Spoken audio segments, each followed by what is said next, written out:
Hello friends, তো চলো আজকে আমি তোমাদের শেখাবো নয়ের নামতা। হ্যাঁ, জানি তোমরা সবাই নয়ের নামতা জানো, কিন্তু কি হয় অনেক সময় বাচ্চারা নামতা ভুলে যায়, প্রায় বাচ্চারাই নামতা ভুলে যায়।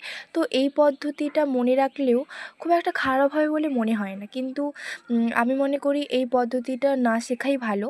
তোমরা যেভাবে মানে ওরা যেভাবে নামতা পড়ে আর কি, ওই রকমও ঠিক আছে, বাট যদি ভুলে যায় এরকমও ওরা শিখতে পারে।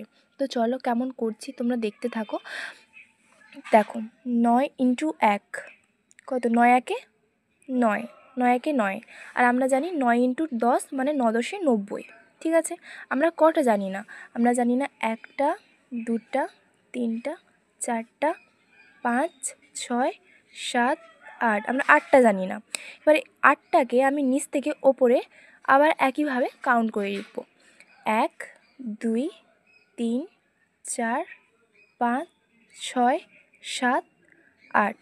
এবার মিলিয়ে দেখো, 9 × 1 = 9, 9 × 2 = 18, 9 × 3 = 27, 9 × 4 = 36, 9 × 5 = 45, 9 × 6 = 54, 9 × 7 = 63, 9 × 8 = 72, 9 × 9 = 81, 9 × 10 = 90। মিলল কি? মিলে গেছে, কিন্তু তোমরা দেখে নিও মিলে গেছে কি না।